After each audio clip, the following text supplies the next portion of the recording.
안녕하세요. 네, 8번째 영상입니다. 네, 여전히 스터디에서 하고 있는 내용들을 계속 제가 발표를 하고 있고요. 방학을 해서도 계속 이 스터디를 진행하고 있습니다.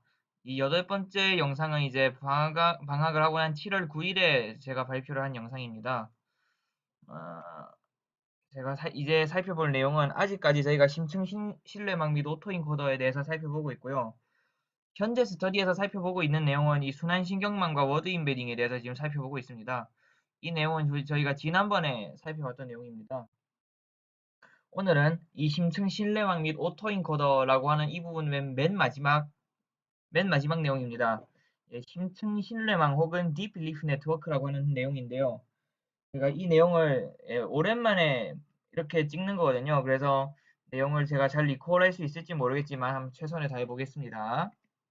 자, 이 심층 신뢰망이라는 뭔가 한 개의 입력층과 어쩌고저쩌고 적혀 있죠. 뭐 일종의 신경망이란 소리입니다. 일종의 신경망이고, 네, 생성 그래프 모형입니다. 이 심층 신뢰망을 지난번에 왜 쓴다 그랬어요? 이 가중치의 초기 값을 구하기 위해 쓴다고 했죠.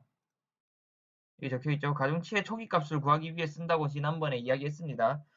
이 가중치의 초기 값을 구하기 위해서 뭘 해요? 예비학습과 세부 조정이라는 걸 하죠. 이 예비학습이라고 하는 것을 이제 힌튼 교수님이 이제 제안을 한 것이고, 어, 이게 어디에 쓰이는가? 이게 그 기울기 소멸 문제나 이런 거를 해결하기 위해서 이 역전파 알고리즘을 쓰기 위해서는 이 초기 값에 따라서 성능이 달라지거든요. 알고 계시죠? 제가 지난번에 이야기했던 내용입니다. 이 초기 값에 달라서 이 성능이 달라지면 이 초기 값을 잘 구하는 방법을 찾으면 되지 않겠느냐? 바로 예비학습입니다. 바로 예비학습이고요. 이 값이 사실 예비학습이 최적이 아니에요. 왜냐면 예비학습은 이 각 층에 대해서만, 각각의 층에 대해서만 이렇게 최적의 값을 찾은 것이지 신경망 전체에서 최적의 값을 찾은 것이 아니기 때문에 그렇게 찾아주는 것이 바로 세부 조정, 파인 튜닝이라고 하는 것입니다.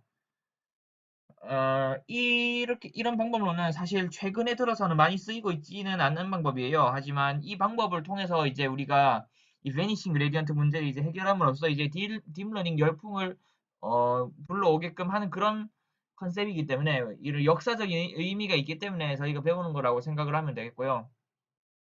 그렇습니다. 그럼 DBN이 뭐냐? DBN 그림 잠깐만 보여드릴게요. DBN 그림은 여기 있습니다. DBN 그림은 여기 있습니다. 보면은 이제 이렇게 생긴 RBM이나 오토인코더 같이 생긴 것들을 한 개, 이 두 개, 세 개 이렇게 층층이 쌓아놨죠. 네. 위에 있는 잉크가 전부 사라져서 중간에 제가 어디까지 했는가 제가 까먹을 수 있겠군요. 네, 그래서 은닉층 두 개가 RBM이고, 은닉층 두 개가 RBM이고, 그 아래에 있는 시그모이드 신뢰망이라고 합니다. 그래서 제가 그림을 그려서 보여드리죠. 이렇게 이렇게 쌓았으면 이만큼만 RBM이고 나머지 이 두 개는 이제 시그모이드 빌리프 네트워크라고 해서 네, 그런 게 있습니다. 네, 그거 두 개를 쌓아서 이렇게 이쪽 세 개의 층을 형성하는 것이고 이쪽 한 개만 RBM으로 구성을 해서 이 심층 신뢰망이라는 것을 만드는 겁니다. 네, DBN은 이제 훈련 데이터가 적을 때 매우 유용합니다. 적을 때 유용한데요. 왜냐하면 많을 때는 사실 의미가 없습니다. 많을 때는 의미가 없고요. 적을 때 왜 유용한가? DBN을 통해 얻은 가중치 초기 값은 난수로 얻은 것보다 더 최적의 가중치에 더 가까워지고 이 세부 조정 단계에서 성능과 속도를 향상시키기 때문입니다. 이렇게 책에 적혀 있습니다. 네, 그래서 DBN은 이 입력 데이터만 가지고 이제 필요한 숫자만큼 RBM을 쌓아 올려가지고 아까 전에는 3개만 쌓았는데 꼭 3개가 아니어도 문제가 없거든요. 예, 나중에 가면 이제 L계라는 이제 노테이션을 쓸 건데, 예, L계만큼 RBM에 쌓아올리면서 학습하는 비기도 학습 모형이 DBN입니다. 그래서 결국에는 우리가 가중치의 좋은 초기 값을 찾고자 하는 거니까 그런 것입니다. 예, 일방적으로 이 심층신경망 혹은 딥빌리프 네트워크가 이 DBN의 학습을 통해서 예비 학습을 합니다. 네, 맞죠? 제가 잘못 이야기했네요. RBM의 학습을 통해서 이제 이게 쌓아 올리면서 예비 학습을 하고 그 세부 조정은 이제 역접 알고리즘을 통해 나중에 가면 이제 웨이크 슬립 알고리즘이라는 게 나올 거거든요. 그걸 통해서 이제 세부 조정을 합니다. 이제 그거는 RVM을 갖고 이야기하는 거잖아요. 오토인코더를 가지고도 똑같이 이야기할 수 있거든요. 오토인코더를 쌓아 올리면서도 심층 신경망의 가중치의 초기 값을 구할 수도 있습니다. 그래서 심층 신경망은 오토인코더를 쌓아 올리면서 예비 학습을 하고 역전파 알고리즘을 이용해서 세부 조정을 한다 이렇게 이야기할 수 있겠습니다. 근데 이제 이 내용은 이 데이터가 많을 때는 제가 아까 전에 의미가 없다라고 그랬죠. 그래서 2012년 이후부터는 그래서 상대적인 침묵기를 겪고 있다 이런 이야기를 하고 있습니다. 네, 뭐 렐루 뭐 이런 거 나오면 뭐 렐루 같은 함수가 나오면서 네 그런 뭐라고 그 베니싱 그레디언트 문제를 조금 해결해주는 그런 게 있어서 그리고 RBM 같은 경우에는 좀 더 수학적으로 좀 복잡하잖아요. 그러다 보니까 예, 너무 어렵다 보니까 좀 더 쉬운 방법으로 이렇게 가고 있는 게 아닌가 생각이 듭니다. 근데 제가 보는 다른 책에서는 이제 상대적으로 침묵기를 겪고 있으나 나중에 다시 어떻게 화려하게 컴백할지도 모른다 이렇게 이야기하고는 있거든요. 왜냐면 데이터가 적을 때는 그래도 유용하게 쓰인다고 하니까 세상 만사가 전부 다 모든 세상 만사가 전부 그 데이터가 전부 다 존재하진 않거든요. 데이터가 없으면 어떡해요? 데이터가 모자라면 이렇게 해야죠. 그렇겠죠? 그래서 이 절에서는 DBN의 기본 개념과 학습 방법에 대해서 이렇게 이야기를 하도록 하겠습니다. 그래서 누적 오토인코더라고 하는 것은 오토인코더를 쌓은 걸 이야기하겠죠. 그 부분은 간단하게만 설명을 책에서 한다고 합니다. 그림은 아까 보여드렸죠. DBN이 어떻게 생겼냐 이렇게 생겼는데 이 한 개의 입력층과 여러 개의 은닉층으로 당연한 이야기죠. 그래서 생성 그래프 모형으로 이 말이 중요하네요. 생성 그래프 모형으로 예, 최상위에 있는 두 개의 은닉층은 무방향 RBM을 그리고 그 아래에 있는 층은 위에서 아래로 정보가 전달되는 유방향 SBN을 쌓아 놓은 것이다. 시그모이드 빌리프 네트워크라고 이야기했습니다. 네, 그래서 이만큼 이만큼이 그래서 이만큼이 RBM이고 이만큼이 시그모이드 빌리프 네트워크다. 그렇죠? 이만큼이 오토인코더인가요? 이만큼이 오토인코더고 이 두 개가 시그모이드 빌리프 네트워크네요. 여기도 적혀 있네요. 얘가 지금 노테이션을 잘 보세요. 노테이션이 X, H1, H2, H3네요. 그렇죠? 이 각각의 가중치 행렬은 W1, W2, W3 이렇게 돼 있고요. 맨 위에가 이제 RBM이고 맨 위에가 RBM이고 이제 아래층 두 개는 SBN으로 시그모이드 빌리프 네트워크로 구성된 것을 알 수가 있습니다. 그러면 이걸 이제 좀 더 이론적으로 좀 접근할 건데요. 어, 이 DBN이 이렇게 있으면 이렇게 생긴 확률 분포 그러니까 이 각각의 아까 전에 제가 표시했던 H3, H2, H1X를 이제 확률 변수로서 생각한다는 거예요. 이거를 이제 확률 변수로서 생각을 할 건데 이 각각의 그러면 결합 확률 분포는 무엇이냐? 네, 이렇게 돼 있습니다. X, H1, P, H1, H2, P, H2, H3 이렇게 돼 있죠. PH2, H3는 최상위에 두 개 있는 얘만 이제 RBM의 확률 분포고요. 얘만 RBM의 확률 분포고요. 얘는 이제 SBN의 확률 분포죠.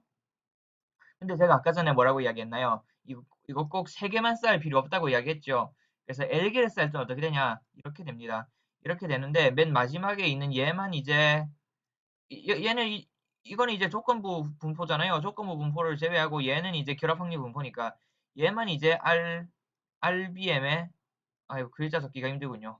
RBM의 확률 분포가 되고 이 앞에 것들이 이제 시그모이드 빌리프 네트워크의 확률 분포가 되겠습니다. 네, 그래서 좀 더 볼까요? 네, H2, H3는 네, 최상위에 있는 두 개의 은닉층으로 구성된 얘가 RBM이라는 소리고요. PX바 H1과 PH1 기분 H2는 그래서 이거 두 개는 아래에 있는 유방향 SBN 두 개의 확률 분포다. 네, 그렇죠? 네, 힌튼 아저씨가 쓴 논문에서와 같이 0 또는 1의 값을 가지는 은닉 변수 HJI, I는 이제 층이고 J가 이제 노드 개수겠죠. 구성된 은닉 변수 벡터 hi를 고려하여 i번째 층이겠죠. 얘는 i번째 층, j번째 노드 이런 거겠죠. 이를 고려하여 이제 L개의 은닉층으로 구성된 DBN의 확률 분포는 그래서 얘가 이제 확률 변수로 치겠다 이런 거겠죠. 얘를 이제 쭉 쓰면 이렇게 되는 것이고요. 근데 아까 전에 이것들 있잖아요. 아까 전에 얘는 이제 그럼 무슨 분포냐? 얘는 무슨 어떻게 구하느냐? 얘는 이제 조건부 독립을 가정해서 이렇게 구하는 겁니다. 각각의 노드가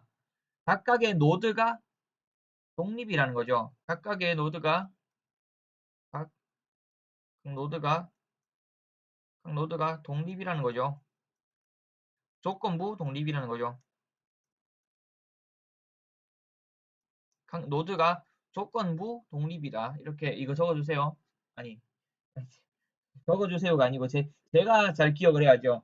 그죠? 제가 혼자 스터디하는 영상인데. 그래서 MI라고 되어 있는데 얘는 뭐 그 아이번트 제 노드 개수를 간단히 나타낸 거고요. 그럼 이 확률은 뭐냐? 이 확률은 어떻게 나타내느냐? 이게 시그모이드 빌리프 네트워크라고 했잖아요. 시그모이드 빌리프 네트워크니까 이게 지금 이 확률 값도 이제 시그모이드 함수로 정의가 됩니다. 노테이션도 볼까요? BJI는 i번째 층 J번째 노드의 바이어스를 나타내고 아까 전에 가중책열 W 봤죠? 얘는 여기 나오네요. W는 이제 i번째 층과 i 플러스 한 번째 층 사이의 가중책열을 그리고 0번째 층은 입력층을 H0는 X를 나타낸다. DB에는 최상위층 두 개가 RBM이고 이제 이거를 이제 기억해야 한다고 합니다. 이 계속 나올 거예요. 네, 그래서 RBM 학습은 어떻게 하느냐? 이론적인 부분은 제가 스터디에서 생략을 했거든요. 여기서도 생략하도록 하겠습니다. 어떻게 학습하는지만 슬라이드는 다 보여줄 테니까 뭐 각자 보시고 떻게 학습하는지까지도 보여드릴게요. 네, 천천히 보시기 바랍니다. 보면은 이제 RBM 이제 층 두 개 쌓은 게 이제 RBM과 같다라고 이제 보여주거든요. 보면 이제 은닉층 두 개로 구성된 DB에는 RBM과 같다는 걸 설명한다 이렇게 적혀 있죠. 그 증명도 다 적혀 있습니다. 네, 그래서 DBN의 층별 학습은 어떻게 하느냐? 이 가중치 그래서 쌓아가면서 RBM 이렇게 학습을 진행합니다. 그래서 첫 번째 RBM을 학습한 다음에 두 번째 은닉층을 쌓아가지고 얘를 이제 학습을 하는 거고 얘도 마찬가지로 더 계산해서 원래는 아까 전에 앞에서 눈치가 빠른 분은 보셨겠지만 이런 관계를 묶인 관계라고 이야기를 하고요. 어디 갔나요? 여기 있죠. 묶인 관계. 이걸 계산하면 이렇게 가정하면 연산량이 줄어들어서 좋다라고 이야기를 하는 것 같아요. 네, 그래서 네, 이렇게 초기화를 일단 먼저 해둔 다음에 그걸 뭐 해제하고 두 번째 W2 행렬을 계산해서 훈련 데이터에 대한 DBN의 적합을 향상한다 이렇게 적혀 있습니다. 이것도 뭐 다 각자 보시기 바라고요. 네, 그래서 이게 전체적으로 DBN이 어떻게 학습을 하는가에 대한 이야기입니다. 네, 뭐 다 똑같은 이야기입니다. 첫 번째 RBM을 구축하고, 네, 그 위에 은닉층 한 개를 쌓은 다음에 이 조건부 확률 함수 어쩌고 저쩌고 적혀 있죠. 이렇게 해서 W2를 얻는다, W3를 얻는다 이렇게 적혀 있습니다. 자, 그러면 이때까지는 RBM에 대한 그 RBM을 쌓으면서 이제 만든 DBN에 대한 이야기거든요. 그 오토인코더를 쌓으면서는 어떻게 하느냐 똑같습니다. 여기 적혀있죠. 매우 비슷하다. RBM을 쌓으면서 층별 학습을 하는 것과 매우 비슷하다. 오토인코더의 층별 학습을 통한 예비 학습 과정에서 각 층의 입력은 이전 층의 출력이며, 그쵸? 이전 층의 출력을 이제 또다시 입력으로 쓴다. 이게 다 이어져 있다. 이렇게 하는 것이죠. 근데 봐봐요. 이 층별 학습이라고 돼 있죠. 층별 학습이 우리가 생각하는 예비 학습입니다. 그러면 제가 아까 이야기했죠. 이 예비 학습이 최적이 아닌 이유가 이 각 층별로만 학습을 해서 이 신경망 전체의 어떤 최적이 그런 가중치는 아니라고요. 그렇게 이야기를 했죠.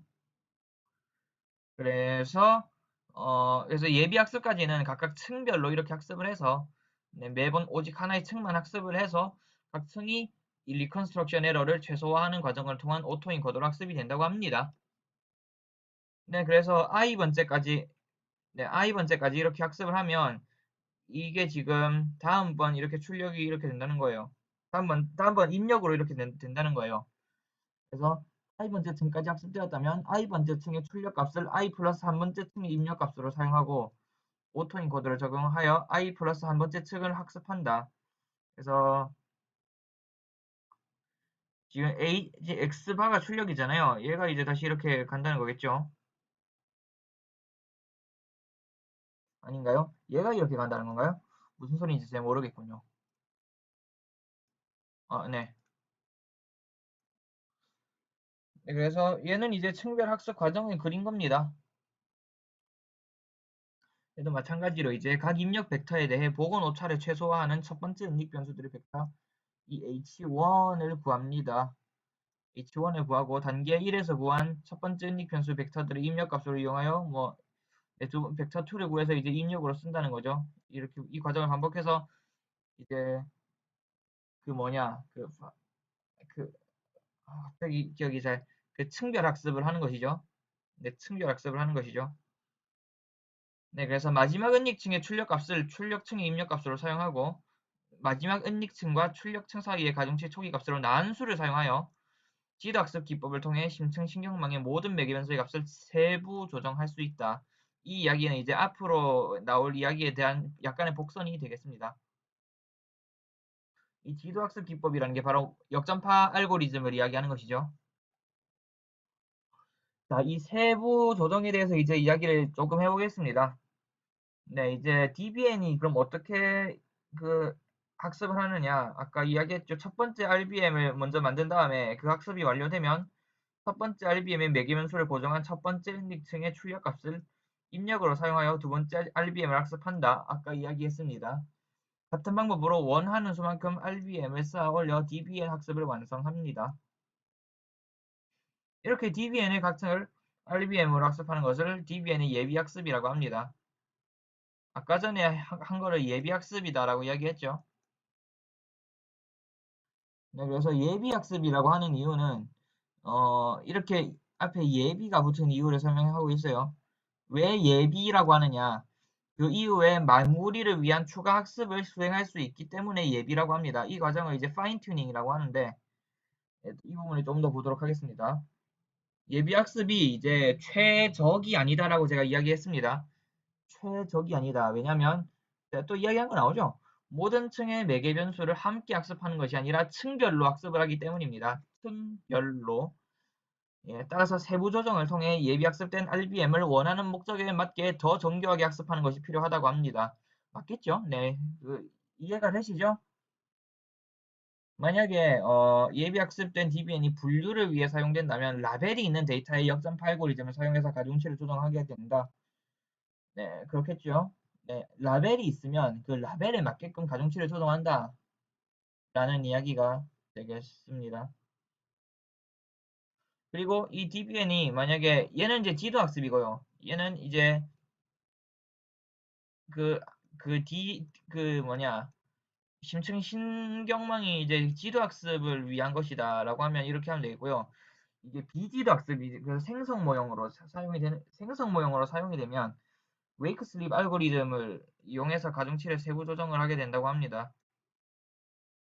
예, 이 절에서는 이제 DBN의 세부 조정에 관한 두 가지 방법에 대해서 이제 간단히 설명하도록 합니다.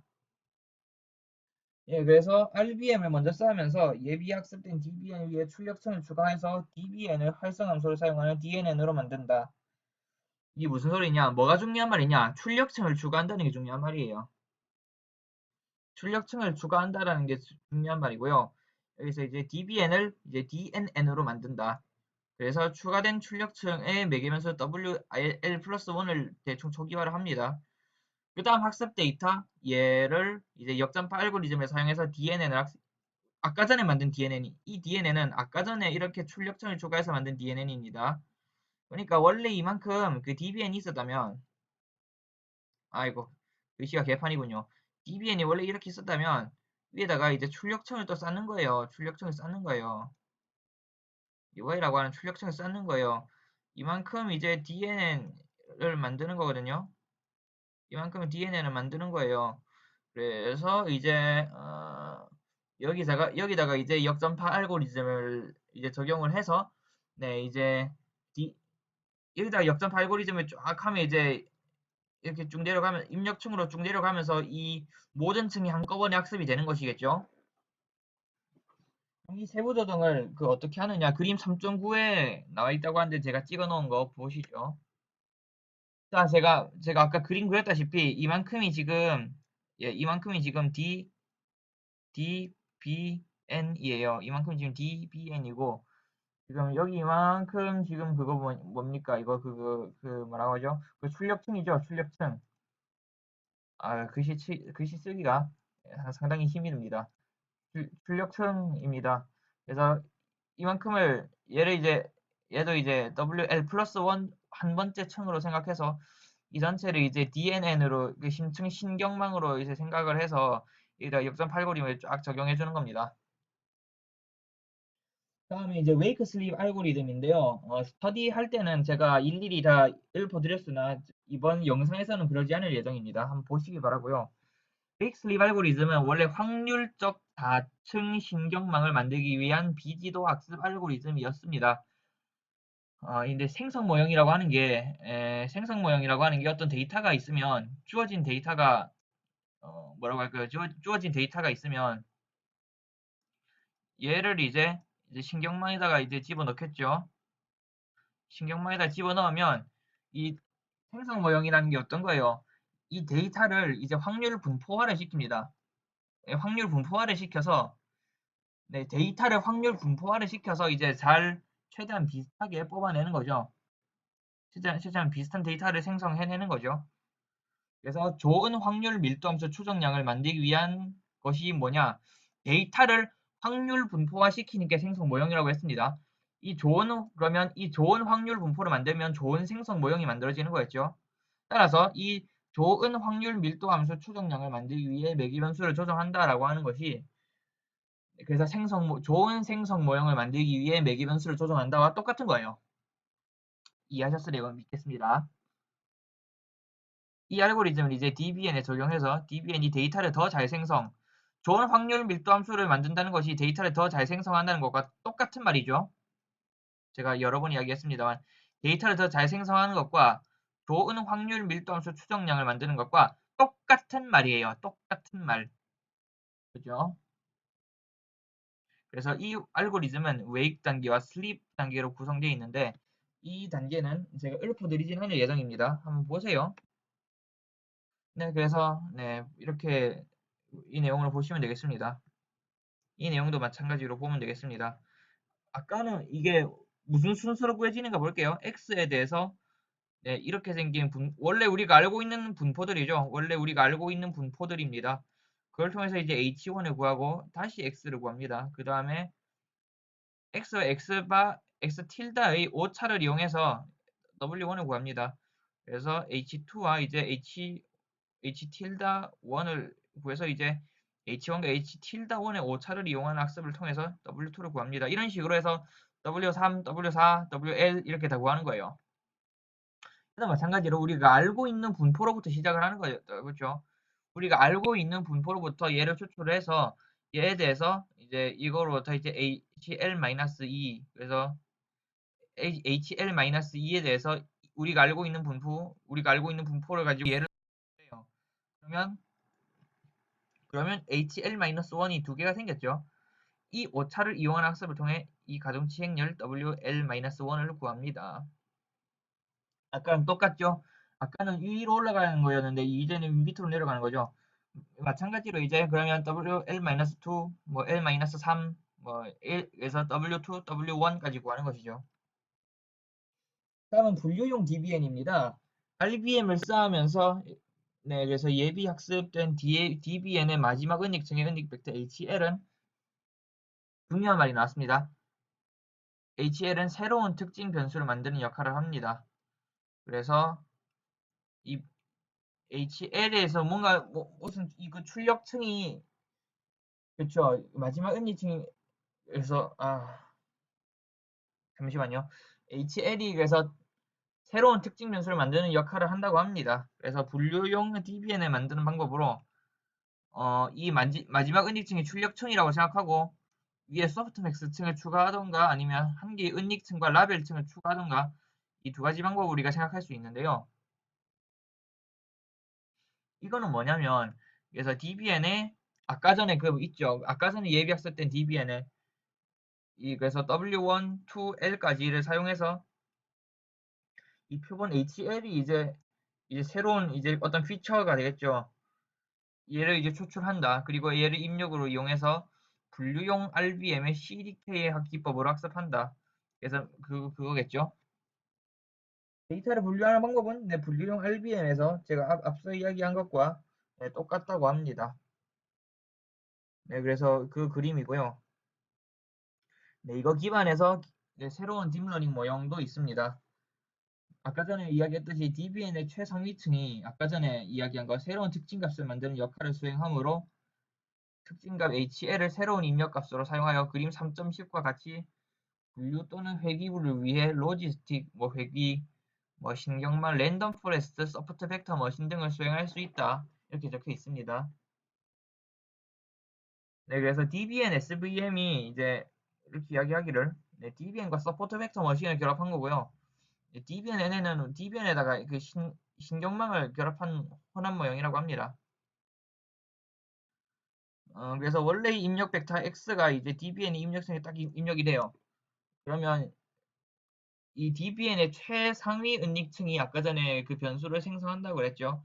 거기서 만든 특징 값인 HL이 이제 이 새로운 이 피처가 되니까 이 새로운 피처가 또다시 SVM과 신경망에 또다시 입력값이 된다. 출력이 또다시 입력이 된다는 것이죠. 그래서 그렇게 학습을 한다고 합니다. 이거는 그 그림이고요. 이렇게 해서 특징을 추출해낸다라고 하는데 이게 이만큼이 DBN이고요. 맨 마지막 은닉층에 이게 그 특징 값이라고 했죠. 그래서 얘를 이제 SVM과 연결하는 것이고요. 혹은 얘를 이제 신경망과 연결하는 것입니다. 제가 오늘 설명을 좀 되게 못했죠. 예, 죄송하고요. 오랜만에 보는 그렇게 중요한 내용, 사실 이제 와서는 별로 중요한 내용이 아니기 때문에 저도 너무 좀 대충 보지 않았나라고 생각이 듭니다. 네. 그래서 순환 신경망과 워드 임베딩은 이제 좀 자주 쓰는 내용이죠. 특히 게이트 순환 신경망이 자주 쓰이는 내용입니다. 네, 이 부분도 제가 찍어서 올리도록 하겠습니다. 네, 그래서 여기까지가 목표라고 했는데 여기까지 못했고요. 개요와 순환신경망 예제까지 이렇게 이제 진행이 될 겁니다. 그 다음에 순환신경망 구조와 순환신경망 학습까지 이렇게 한 영상이 될 거고요.